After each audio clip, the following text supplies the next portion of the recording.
Popular subject here. A lot of people showed up today, but I guess people will start making their way in, and then we'll get a nice crowd eventually. But Denzel, you're welcome to chime in. Come on, Denzel. When if you have anything to contribute to the class. All right, you always ask me some interesting questions, so I'm looking forward to those. Yes, I said it. All right. So how are you guys doing? Good? All right. We are studying allusions, images, symbols, right? How to study Bible prophecy. There are a lot of symbols in the Bible, a lot of prophecy in the Bible, to the point where if you just hit it straight and not really understand the context, because a lot of people sometimes they'll direct you to a verse that might make sense to the person, right? Like if I see a verse, like our memory verse today, I see it, I know exactly what it's talking about, right? And you know it's coming from Revelations, right? You know what it's all about because I've studied, but some people don't really get the connection. What, a wedding? What are you talking about? Mm-hmm. So, last week we studied Genesis, right? The symbolism that's in Genesis. And actually, marriage was also created in Genesis with the creation of the world and creation of mankind. Marriage was also created. It was one of the first things that was created. And marriage has an actual purpose to it, right? It wasn't just, it serves more than one purpose, is like so many things that God creates. Sometimes the symbolism of what he creates is the purpose, and also the thing itself that he creates. In this case, that is the case. Marriage is not just two people. Yeah, two people getting together, and it's also has to do with the love relationship that exists and the bigger meaning that it has. Okay, so does anybody happen to have the memory text? It can be found in Revelation 19, verse 9. Oh, I guess I have it here. If nobody has it, I can go. 1 through 9. No, just Revelation 19:9. And the angel said to me, "Write this. Blessed are those who are invited to the marriage supper of the Lamb." And he said to me, "These are the true words of God." Okay. So what do you guys notice from this text? What comes to mind? I mean, the obvious one is the marriage, right? The fact that the marriage... We're being invited. We're being invited. Right. Good. So, blessed are those who are called to the marriage supper, right? Where does the marriage supper take place in terms of the marriage? It takes place after, right? The celebration. This is the marriage celebration. But there is a marriage involved, right? And by the time you make it to the marriage supper, that means you made it, right? It's a huge celebration in heaven, right? This is what everybody's looking forward to. You and I and the angels and God. He's looking forward to this. And so if you made it to the marriage supper, if you made it to the marriage supper, the marriage celebration, you're basically in. And you said, you made it. All of your love and faithfulness to me has brought you to this point. Yeah, that's what God's saying. So it is a huge celebration. So, and then this image is prophetic, right? It's a prophecy. It's not happening right now. It's going to happen in the future for us. And so this is an image that is prophetic. So what I said in the beginning, if you just read this to somebody, there's a lamb involved. There is they mention God, right? But there's a marriage. What? We're married to the lamb? If you don't know what the lamb means, right? We all know what the lamb means, right? We know it's Jesus, right? We know it's Jesus. He's our God. The lamb is a symbol for Jesus, right? The symbol of the sacrifice that he made. Right. So is the marriage to the lamb is a symbol, Church. Right? Right. So we the people, God's people represents the church, and God is the groom, and we are the bride, right? The church, his people. So You know, the nice thing about marriage is it's part of all of our lives, whether we're married or not, whether we're still kids. You know, we know, everybody knows somebody who's married, right? I could say that with confidence, that we all know people who are married. Is there anybody who hasn't been to a wedding? Anybody? Okay, so we know how the wedding goes, right? Yes. So in a large part, and it's a fundamental part of life, right? It's not something foreign. It's not something you have to study. It's something, you know, it plays a role in our lives, right? It's a real thing. And even if we're not old enough to be married ourselves, you know, our parents are either married or Live together. well, the marriage of two people, right? Whether they signed a contract or not, or they did. I mean, a lot of them live in commonwealth marriage, right? But it's a concept that we could actually understand because it's so much of a part of our lives, okay? So that's a beautiful thing about it. It's part of our culture. You know, either we went to our own wedding or we've been to the wedding of other people. It's a gathering. Welcome. Have a seat. Make yourself comfortable. No worries. We probably, you know, it's a celebration, right? It's something very beautiful, and people look forward to it. People plan for it. It's not just something that happens, although it happens often. It's not an everyday thing. It's a rite of passage for an individual, right? And even a family. Like if your kids are getting married, that's a huge deal, right? And so this is a huge thing that we're doing, and so everybody's familiar with it.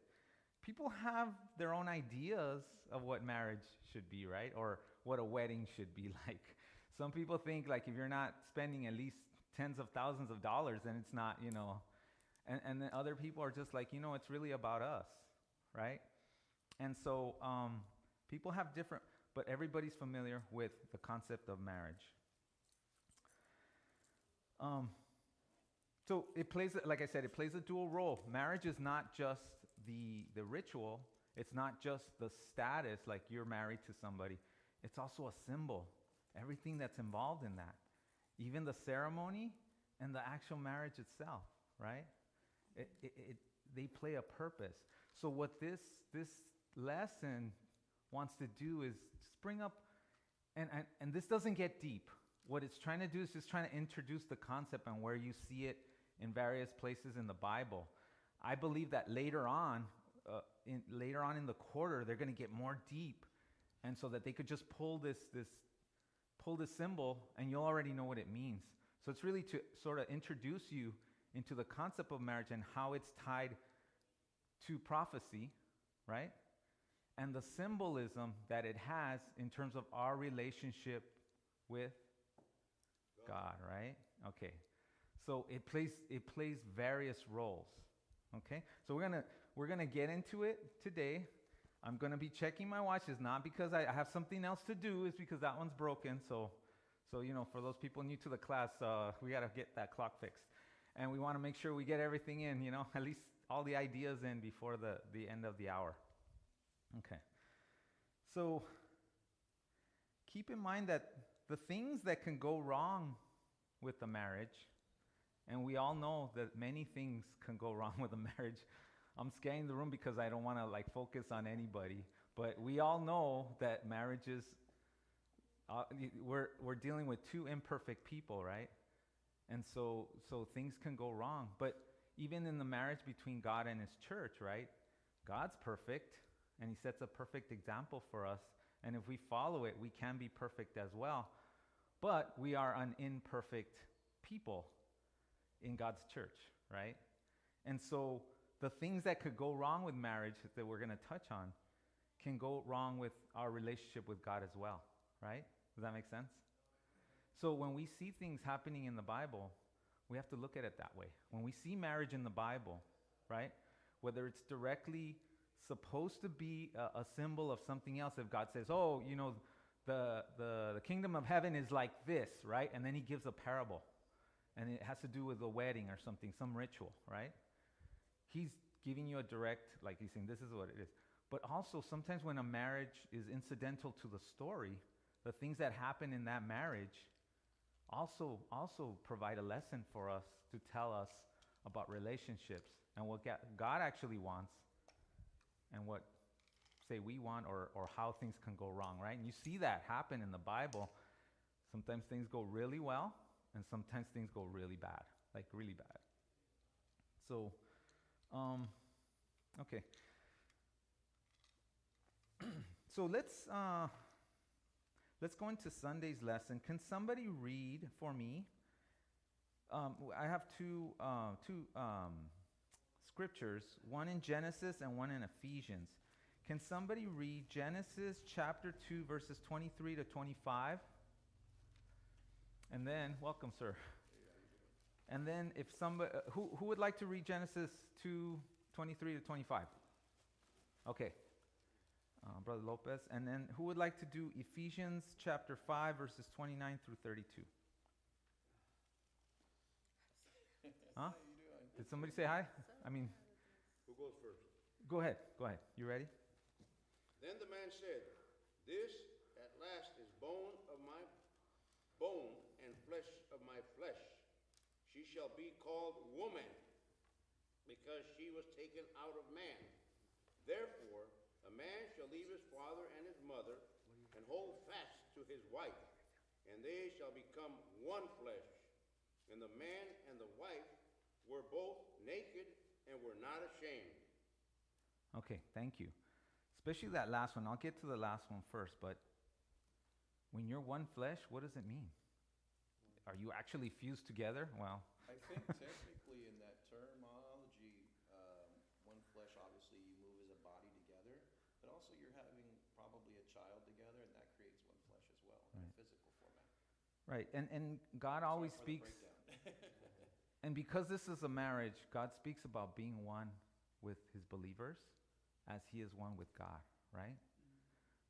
So in a way, this is that symbol of that, being one flesh. And the reality is, and then the last line that says, in the garden, they were naked, but they were not ashamed. Okay, and somebody, I didn't come up with this, but somebody came up with this and made me think, in a marriage, when there is that intimacy, and it doesn't just mean physical intimacy, it doesn't just mean physical nakedness, right? That would embarrass somebody, like if you were on the street, yeah. But to your partner, you can be like that. You can expose your flaws. You can expose things that you wouldn't show anybody, and you don't need to be ashamed when you're married, right? Ideally, right, in a perfect situation. Does that mean that always happens? Sometimes we get embarrassed. We want to hide stuff. We don't tell our partner something that they should probably know about as soon as possible. It happens, right? But I'm just saying the concept of being able to have somebody that you can be completely exposed to, both physically, spiritually, and feel that security that you guys are one flesh. In my case, she'll protect me as if I'm her, and I'll protect her as if she's me, right? Knowing that I have flaws myself, if she shows me a flaw that she's working on or something, not flaw, but just an imperfection that somebody's working on, that they could trust me to work on it together. There's a lot of things in marriage where you're working on stuff together. Hey, you take this part, I'll take this part. There's a lot of complementary things. We know that two people do the exact same thing, it doesn't work. And so sometimes that complementary part of it, you work together in a marriage, right? Okay.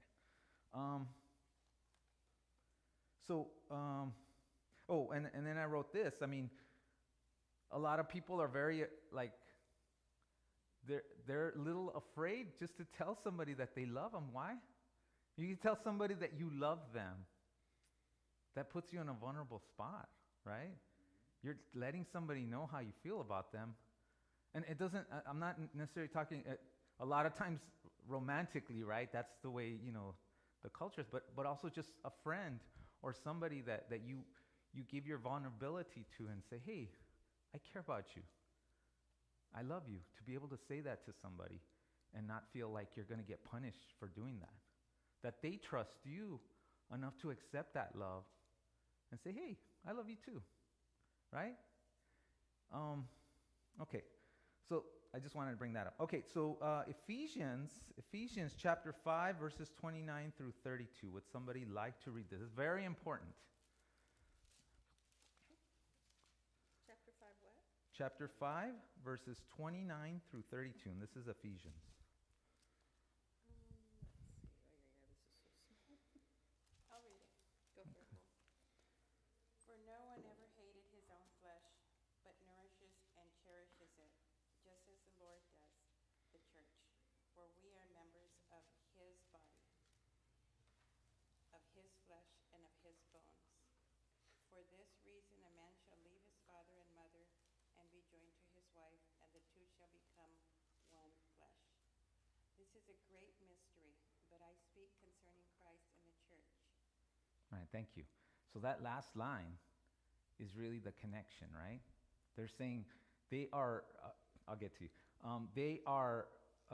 Paul is exactly saying, look, the relationship that one has to their spouse, where they take care of their spouse, they treat it like if it's themselves. If the spouse needs help, you jump in and you try to help them.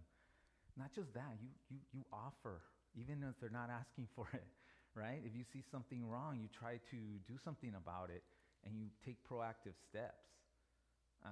Everybody's got to understand how that feels, especially when you find that first love, right? You are just like, you want to do everything for that person, right? And so this is what God's talking about, that first love. And it's ironic because in the Church of Ephesus, it talks about the Church of Ephesus, lamenting that they've lost their first love, right? That passion that they had for that first love is the passion that we should have for each other and for God. Denzel, go for it. Ephesians 5:31. It says, "For this reason." Could you or anyone in the class expound or provide some form of clarity as to when it says "for this reason"? Could you explain what the "for this reason" is? Let me reread it. For its context, I think. Okay, this is 531. Oh, you're saying for this reason a man shall leave his mom and dad? Is that what you're talking about? Okay. But it says "for this reason." But what reason? The circumference of that. Does anybody want to take this? I know We were what just saying I know that's it a is. hard one. Well, okay. What's the question? No, he's saying what does he mean for this reason? But what comes before that is for this. Well, what comes after is he says you're one flesh with your spouse, right? You're one flesh. For this reason a man shall leave their parents, right? Okay. So the way I interpret it is you cannot be one flesh with your spouse if you're still attached to your parents. That's the way I see it. What you agree with me? I agree. What- I think that in the day and era that we live in now, right? Let's take a look at an analogy here. You have a lot of young folks that are living at home with their parents, right? Because they can't afford to be out on their own. But should they be getting married and doing things at their parents' house, or should they be having their own house? I think that's an analogy that I'm kind of like, for this reason, you should take yourself aside. Your folks were in your past, this is your present and your future, so you should set yourself aside for that, to build towards that. But what if your culture says you stay with your family? Now, Like see, in that's India, Well- a good point, because I've heard that in other cultures as well. leave your family. There is a Traditions? There's lots of traditions in this world, man. There's one called going to church on Sunday, man. So, traditions are traditions. What do you put first? I think what Paul's trying to teach us is that you can't have two masters, right? two kings, two queens. Right. They're going to be in conflict with each other, and you can't. The ideal is for you to be one flesh. It's the ideal, right? It's the perfect situation. Like if your parents are going to keep you from starving and being poor on the street, yeah, you go to your parents, right? I think Paul and Jesus would agree to that. But I think the ideal is to become detached from your parents, right? You're no longer dependent on them. And then focus on the relationship between you and your spouse. And let's bring it back to Jesus and us. We have a relationship with him and not, yes, we have a relationship with the Father and him who are, but we don't have any distractions, okay? I'm glad. No offense to my wife, but I'm glad that we don't live with either of our parents. Okay? I'll say either of our parents. Because does the leaving, is it physical? Because even sometimes when we leave the house of our parents and we have established a household of our own. Good point. Good they point. still are Yeah. They're visiting. They're telling you how to, do their stuff. life. They're telling you what you should do with your spouse, what's right and what's wrong. Visit kind of thing. It could happen, yeah. Well, young folks do it. Exactly. No, you're Yeah, right. Okay. All right. So That's a good. you good? No? We can't spend too much time, but We're looking at marriage from the perspective of, is it just a symbol, or is it a physical process? I think it's just you learn from your parents, they're married, you're learning, you live your Yeah. life, you're married, you stay with your wife and child now. You still have your parents. It's Right, it could still be love either them. or. I just think it's time to move on. yeah, you give really a little want blanket to your to. parents for a I little mean, bit. you'll take advice from them, right? They still have the wisdom that they could share with you, but it's like, okay, thanks. I love you, but no offense. A lot of But folks have well, if you don't reasons on- agree, like a lot of things my mom tells. My dad's passed away, but when my mom tells me something, I listen because she has a lot of good things to say, and it's very biblical, and so I'll listen, right? But I'm really listening, God talking through her, because she reads the Bible, and she something bothers her. I'll listen to her, but yeah, we should. It is symbolic and physical. I would say, just like a marriage is symbolic and physical. Just like our relationship with God is symbolic and physical. We come to church physically to be closer to Him, but we also are with Him. He's with us all the time, right? Sir? Yeah, some parents do not know where to draw the line. I'm going to get in trouble with my in-laws, man. We keep this up. Let me bring up Noah for an instance. But What? when you look at it, for instance, my mother lived with me for some time. Mhm. But if there is an issue between my wife and myself, first thing she would say, listen, later, when both of you have gone into the room and lock up, you're there together. Don't bring me into your situation. Leave me out of it. She didn't want to take sides. That's wisdom. And that is what should be. Yeah. But when we stick at home and Yeah. parents don't like to see how one is acting and they start to get involved, then that can create a lot of problems. Yeah. So as it says, for this reason, Mhm. go and be a man and a woman. Go take your wife, take her somewhere else. Right. There are times when they might get in difficulties that the parents may need to help, but they must help from a distance. Okay. And what about Yeah. Noah? When he was building the ark and his father was up in the hills, he didn't live together. With his dad? There's a separation right there. His dad lived somewhere else. He didn't live in the same household. Well, Biblical. it happens. That's biblical. You can't Okay. argue that. All right. So what Ephesians does is really it connects the marriage to the relationship between the church and Christ, right? And it's very clear. It spells it out. He just says it. Boom. I'm talking about the relationship with God and the church, and you'll find that in a lot of ways. A lot of symbols are spelled out for you in the Bible if you read it long enough, right? You don't have to take somebody's word for it. You can take the Bible's word for it. Yes, sir. So concerning that same thought, we're the bride. So Christ are we leaving something when it says, for this cause, leave father and mother? Is father and mother symbol of the world? I was gonna say that it could be, but I would look at it even broader. Just distractions. God doesn't want idolatry. We really should focus on Him, and not anything else. Personal relationship. And not anything else. Because family could. Some people put family before anything, before God, right? What does that mean? That's idolatry. If you're putting family before God, right? To not upset your family, you start to break God's will. Yes, sir. I think what it means, because father and mother would be so dear to you, so therefore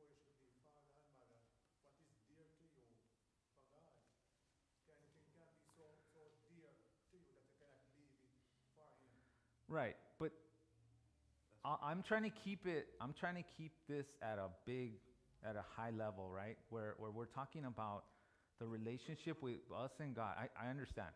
But his point is kind of valid because if you think about it, he's saying the father, if you grew up with your parents, you have an attachment to them. Right. Now he's actually establishing that you're moving away from that attachment, and now you're attaching yourself to God. Right.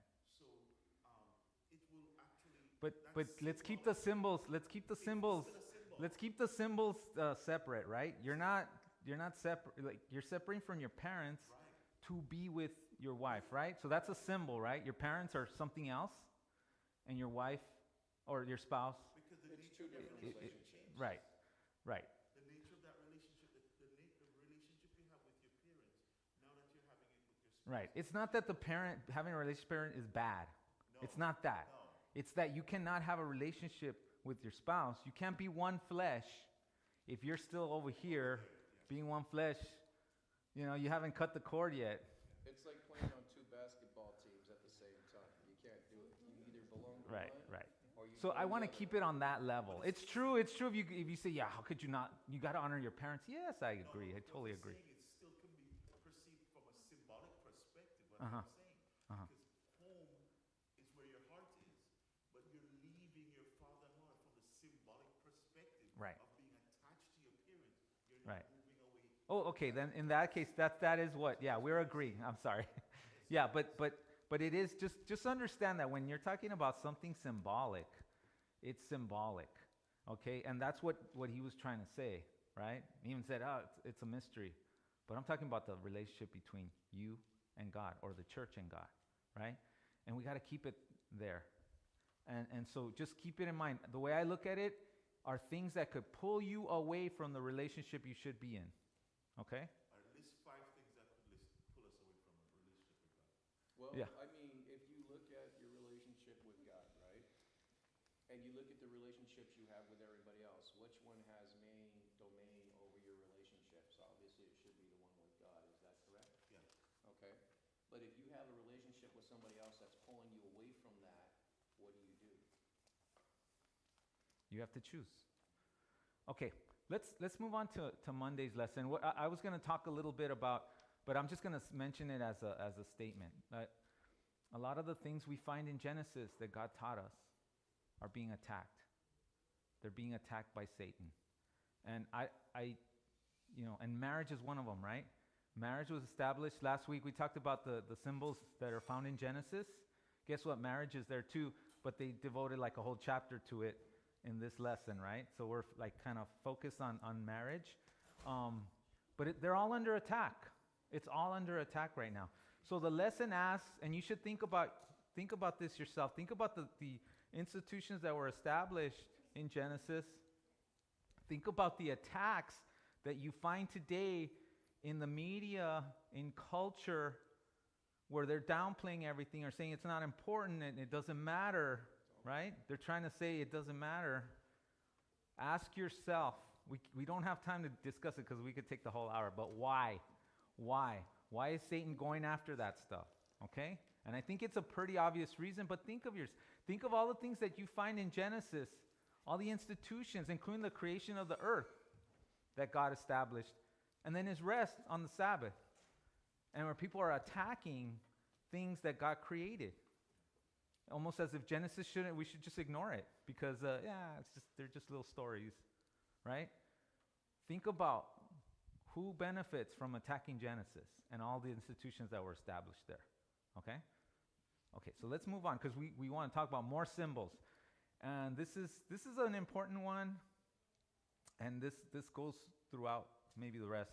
And Monday's called The Beautiful Bride. Would somebody read for me Ezekiel chapter 16, verses 4 through 14?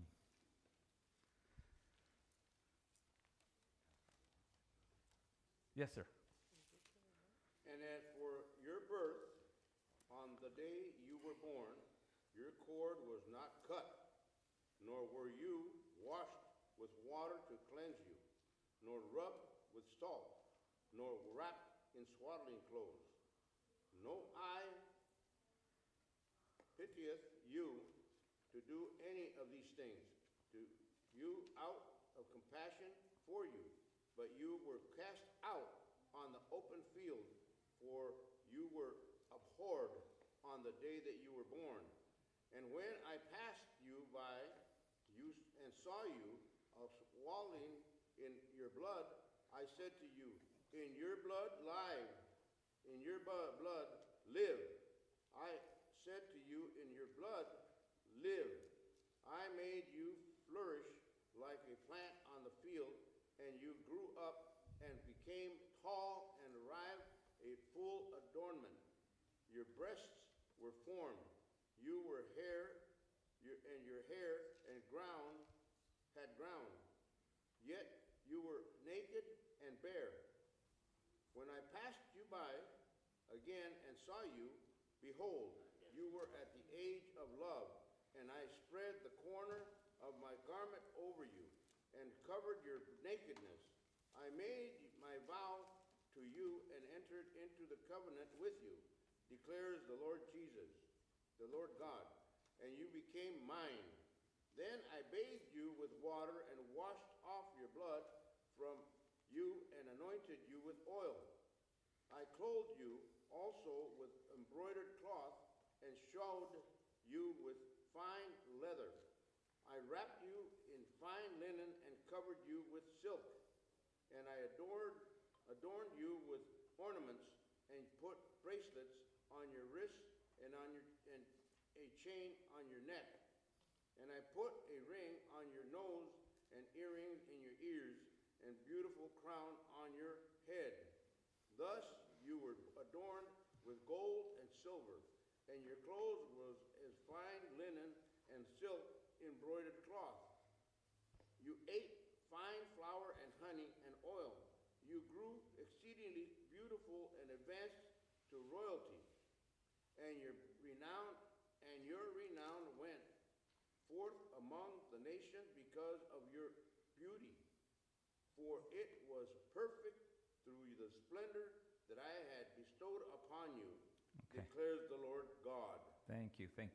Okay, a lot there, right? Who's he talking to? People of Israel. Thank you. He's not talking to an individual, right? However, that back in that time, they didn't have abortions. What they did was when the child was born, if they didn't want you, they'll put you in a field and, maybe somebody... Let the world take care of you. Right. It's sad, but they did not treat children well. Children were like a commodity. And that affected, obviously anybody who couldn't bring wealth to the family were pretty much discarded. Okay? Hold on. I got a lot of people. Let me just give my statement, and then I'll just let you guys go for it. He talks about this child being dirty, not even the umbilical cord being cut. Okay? They didn't even bother to clean it up. It was in its own blood, right? From, I guess, the birth. And it was abandoned in a field. They even used abhor, right? But my translation, loathed, hated, right? Like this child is just bleh, just rejected, struggling in your own blood, right? But then God came, and what did he tell that child? He said, live. And he didn't just say live, he backed it up. And for the next 4 or 5 verses, he's talking about all the things that he did for his child, okay? All the things that he did for his child, to the point where the child was no longer this vulnerable entity that was about to perish. It was now vibrant and beautiful. The beauty that he bestowed came from his love, came from the time that he spent with it, all the fine food that he gave to it. All this is symbolic, right? He adorned it to get it to where it could be beautiful. Okay. Now I'll answer. I'll let people talk. Go ahead. But I was just going to say that was the Roman way of aborting kids, Right. back then. Just not for the world to take care of them, for the wolves to take care of them. Right. And the early Christian church actually had the reputation that they would go by the sides of the rivers to open fields to look for little babies. And then if they found them, they would take them in And that's one of the ways that the church grew. Because they took people, they acted out what God does for them. They acted out towards other little vulnerable children that were left to basically die and bring them back to life, right? Give them that life. Well, Okay. I think that your analogy there is because they wanted to give the strongest the opportunity to live, and what they thought was weak or would have took up more resources was probably their probable cause. My actual question, though, was in the analogy of what he was saying verbally, is they were talking about nose piercings and ear piercings. That kind of caught my attention. Yeah, mine too. Mine right? too. I was So like, how does that play out? Because I'm like, I- they're saying it's okay, but well, it in other wasn't- things it says it's wrong. So I'm like, how does that play out? yeah. Well, I think I'm going to make this quick. Because we don't have a lot of time, but jewelry draws attention to oneself. That people do it. The reason they do it is to make themselves more beautiful, right?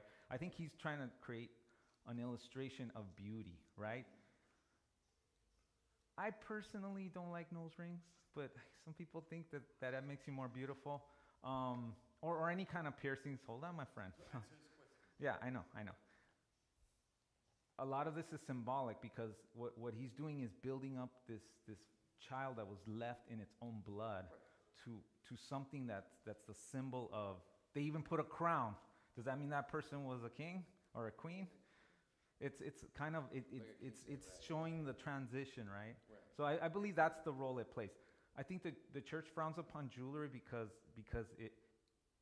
it's to draw attention to yourself. If you're doing it for that purpose, then you're thinking about me, as opposed to just being humble. But I think what they're showing is a transition between completely abandoned to completely pampered. What God does for us, He brings us from death to life. Sir, go ahead. It was symbolic. It was not a literal thing. And the reason why is because God used that as an illustration because the people of the world were using it. And the church and they use it as a form of wealth, Mm-hmm. form of prestige. And in order to provide them with a clarity as to how he would actually bring this person to a position of prestige, because having gone from a position where no one wanted you to now where you are now seen, you're recognized, it was used symbolically because, as you said, Okay. there are other things inside that illustration. If we're supposed to be applying one, we should apply all of them. And Right. it wouldn't really Okay. flow. So given the transition, what God did for this person, can somebody read Ezekiel 16, Ezekiel chapter 16, verse 15. Sorry, I glitched a little bit. It's the very next verse from what you read. Ezekiel chapter 16, verses 15. But you trusted in your own beauty, played the harlot because of your fame, and poured out your harlotry on everyone passing by who would have it. Thank you. That's the very next line. After God brings you up to this point, almost of exaltation, what do you do with it? Like a movie star. You said it's all me, Yeah. right? Right? You said it's me. I made this happen, and now you're trying to profit out of it. Remember, there's a difference between adultery and harlotry. What's the difference? Adultery is Worshiping other gods. leaving your spouse, right? Or straying from your spouse. Harlotry is doing it for money. Oh, there you go. The symbol is you're teaming up with businesses and with the powers, the political Like Nike or powers. something like that, you mean, right? To what? Like Nike, when the basketball Well, players join I in guess. the gig, sponsored, etc., something like that.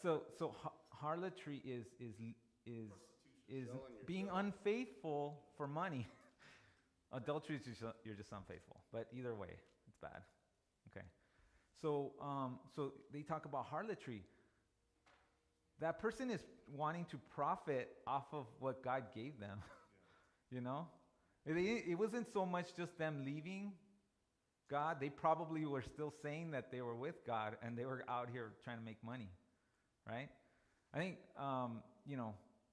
some of the adultery, maybe you fall in love with somebody else or whatever, and it's more of a passion thing. But harlotry is just cash. It's for money, right? That's the difference. They're also gaining something from. Yeah, yeah. Something material, something that's not godly. Okay? So, yeah, thank you. All right. Yeah, you trusted in your own beauty. And you gave your harlotry to anybody who was just passing by would take it, right? Because you just want the money. You don't care even who you do it with. Does this remind you of anything? The exaltation of an entity and an individual and what they do with it. Right. Why don't we read Ezekiel? It's in the same book. It's Ezekiel chapter 28, verses 12 through 15.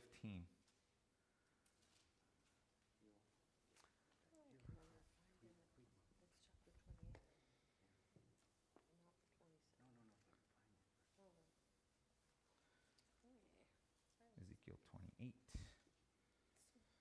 Does somebody have it? I have it. You want to read it? Yeah, 28 what? 28, chapter 28, verses 15? 12 through 15. Oh, okay, cool. Let's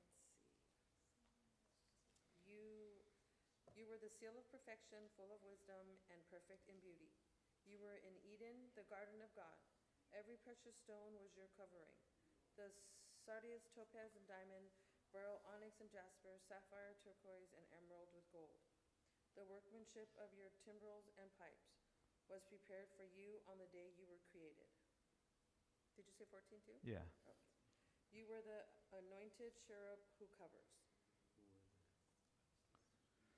I'll continue. I established you. You were on the holy mountain of God. You walked back and forth in the midst of fiery stones.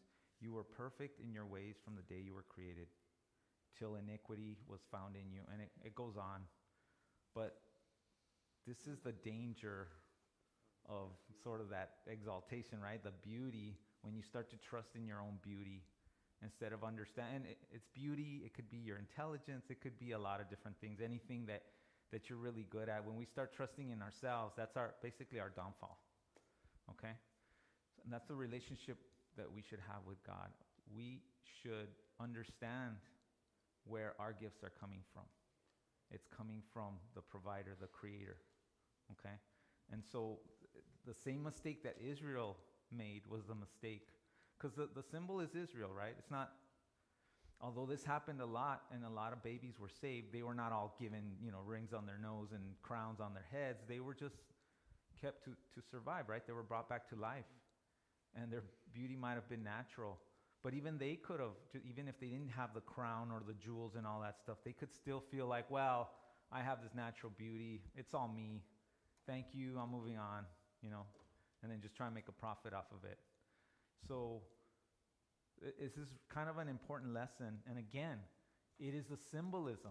A lot of people will just see that and say, oh, and then take it face value.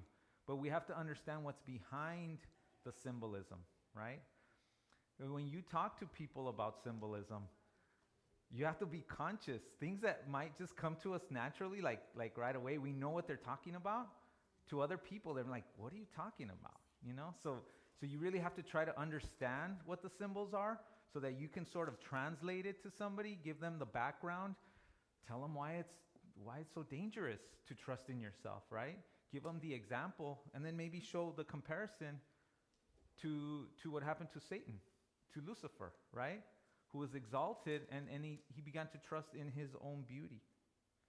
Okay. All right, let me see how much time we have. Okay, so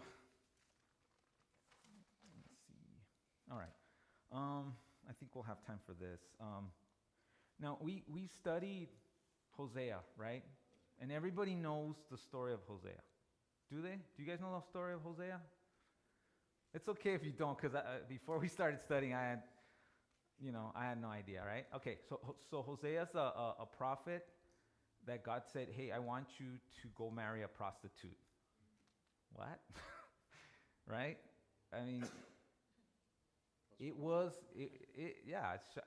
I already know the story, and it still took me aback, just the thought of that, right? Because why? What if it happened to you, right? Hey, you gotta blah, blah, blah. It's a tough thing to ask somebody to do, right? So was it just because, for funsies, There was a symbol there. There was a symbolism. That was the purpose of the whole thing, and that's what Hosea is really known for. But it doesn't end there, okay? So, but let's talk about what the symbolism, right? Well, first of all, I mean, we talked about what is a harlot, right? It's a prostitute, right? You sell your body for money, right? It's something that you do, and that's what she was doing, right? And so I'm gonna read the first paragraph of the actual lesson, just because I think they do it well. They say it well. So God's request of the prophet Hosea may be one of the strangest assignments ever given to one of his servants: marry a harlot on purpose. But God was using Hosea to help us understand from his own perspective the pain of human sin and rebellion. God had lovingly chosen a wife, Israel, right? And we talked about what he did for Israel, who repeatedly cheated on him. And yet, astonishingly enough, he took her back and restored her, okay? And this is one of the things about God. Everybody focuses on the harlot, but what they do not, and they should, and we should, focus on his willingness and ability to restore her, right? To bring her back, from whatever situation she got herself into, the consequences of her action, right? I don't know about you guys. I have felt the pain of betrayal in my life many times. I imagine a lot of you did too, and I'm not asking you to raise your hand for that, but I imagine a lot of us have felt betrayal, maybe a little bit, maybe a lot, maybe like a person we thought that was just there for us, and all of a sudden they changed or whatever. A lot of it could have been our spouse or somebody we were dating, they betrayed us and we thought we could trust them. Remember that ideal situation where you can expose yourself to your spouse, your deep feelings, your emotions, your flaws, yourself, and they would still accept you, right? Because you're one flesh. All of a sudden, they turn their back and say, oh, right? That doesn't apply. It's a betrayal. Or they strayed, and they thought they could get something better or whatever. I don't know. But we felt that pain. I mean, I described it to somebody. I felt heartbreak, when you feel like somebody just Ripped your heart yeah. out, stomped it I out, mean, they put say, it back. I don't know about the stomping, but the ripping, you feel like when you're heartbroken, you actually can feel, and they say you feel like something's happening to you right there, like right here, right? Because it hurts. It hurts. God feels that way about us. It hurts him when we stray, when we go to idols. And it doesn't have to be a statue. It could be whatever we put before him. Whatever we decide in our brains that's more important than God and should be put first becomes our idol. Okay? So that is, each individual people have their potential idols, right? It's not just one thing. And to different people, if you find yourself like explaining and trying to justify, you got to think, oh, why am I justifying so much? If you're putting it in front of God, that's the first red flag. You I just find it interesting that you're talking about the heart and the pain, because this lesson, I've put down that it reveals the heart of God, something that we don't understand. From a humanistic standpoint, the challenges, the betrayals, the pain that we go through as human beings, and this story especially, being put in a situation like this, and how God restored Israel and can restore humanity back to himself. Thank you. Yeah, the restoration. So let's read Hosea chapter 3, verse 1. Hosea, let's see who finds it first. I have all my stuff bookmarked and I'm still can't find it. Okay, chapter 3, verse 1. Okay, why did I pick this? Okay. Then the Lord said to me, go again, love a woman who is loved by a lover and is committing adultery, just like the love of the Lord for the children of Israel, who look to other gods and love the raisin cakes of the pagans, right? And if you're from that time, you understand the food that's sacrificed to the pagan gods, and then they would eat it. But those were acts of betrayal to God. But he's saying, go and love her anyway, right? And we know God says to love your enemies, to pray for them, to bless them, That is God's character, okay? And that's why this story is really, to me, important. Not just because the novelty of, wow, he actually made the prophet go, and it's everything she did, and still to show his love. Instead of focusing on the drama, focus on his love, what he does after.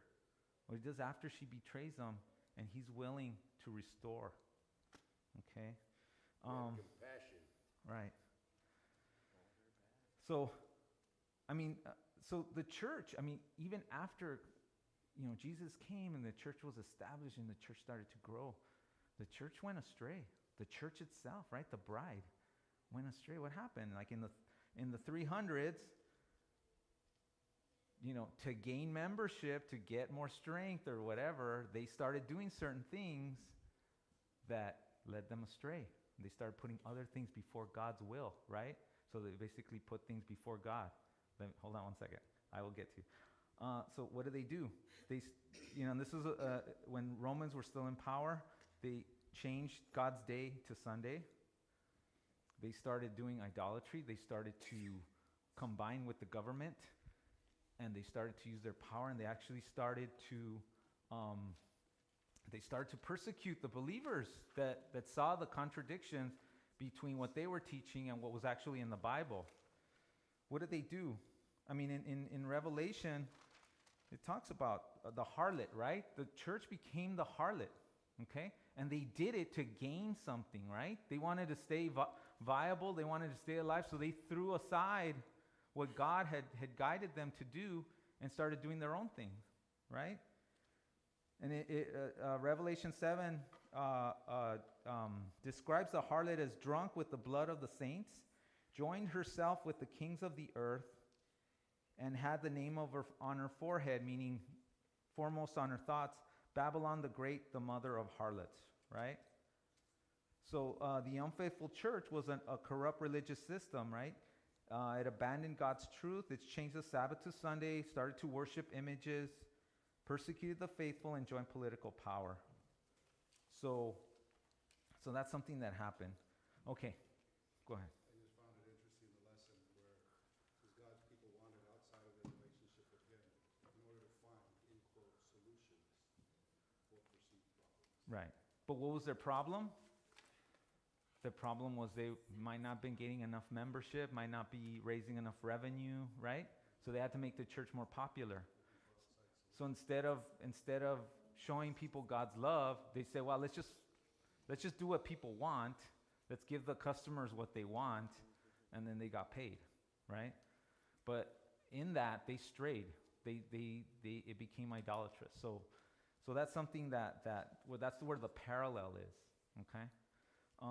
In Revelation, it celebrates, at the end of Revelation, it celebrates not just us coming to the wedding, right, where God's true church is finally meeting with God in the end when there's judgment, but also the harlot will be judged, okay?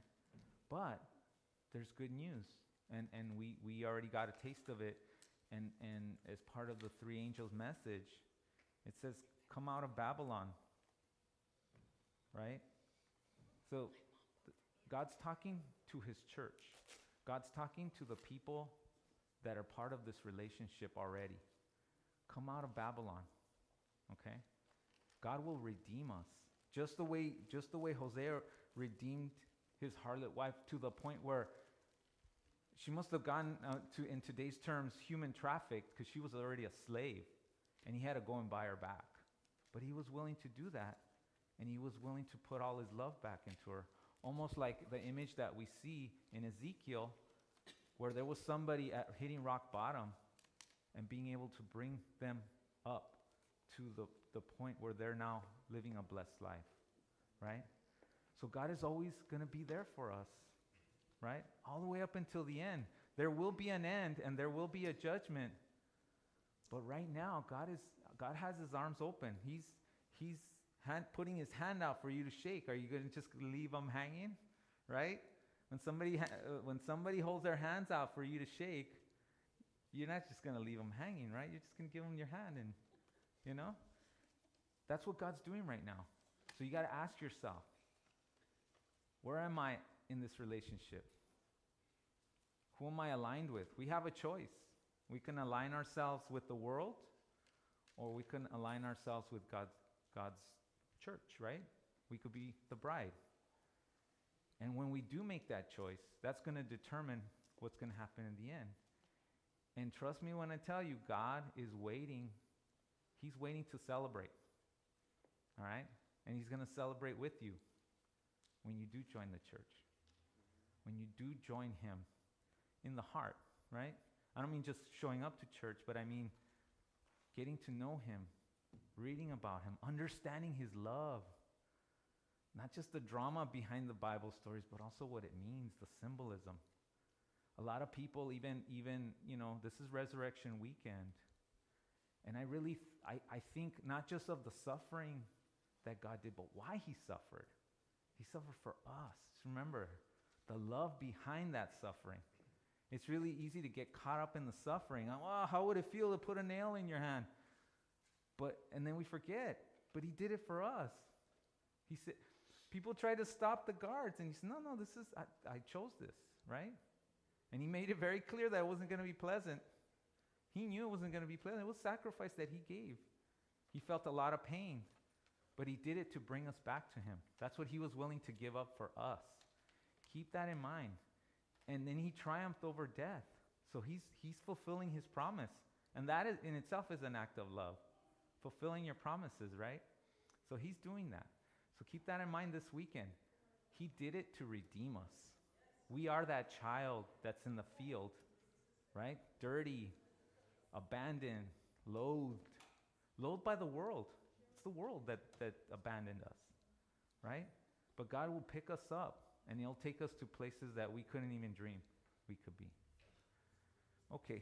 Amen. Thank you. Let's go ahead. There's more to it, but just read the lesson. We're going to be hitting different symbols, and I think what's going to happen as we progress through the quarter, we're going to start seeing those symbols come to life. And once you feel really comfortable with the symbols and what they mean, you're going to hear the prophecy, and you're going to know exactly what's up, because you're going to be familiar with those symbols. And they used a lot of the symbols. It hit me at some point, before I pray, it hit me at some point that, and it was mentioned later, so I kind of felt validated by that, is that part of the symbolism was to keep the message alive in a hostile situation. Because a lot of people didn't understand the symbolism. They didn't understand that it was pointing to them, the people that were in power, right? And they were, to some extent, they were successful in not letting the Bible get out to people, but at some point it did get out, and it was able to survive, I believe, because of the symbolism. And if you and in a lot of the cases where they spell it out for you, this is what this means. If you understand what the symbolism means, you can see very clearly what the prophecies are. So that's all I just want to say is, as we go, try to get really familiar with the symbolism and what it means. Sometimes it means something on various levels, like the marriage on a physical level, on a relationship level, on a spiritual level, right? And so try to look at all the levels that this symbolism means, right? And that'll help you kind of sort of put things together. With things that you may have felt were very, very hard to understand in terms of prophecy, all of a sudden they start coming together. Okay, there's my cue. Let's bow our heads and pray.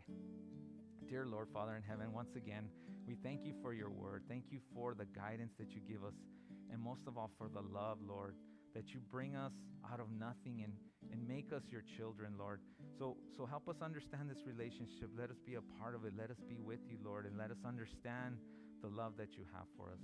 Lord, bless everybody here. Bless the people who are involved in the service, and bless those who are on their way to church, Lord. And help us during the week. Help us remember to put you first, Lord. And we say all these things in the name of Jesus Christ.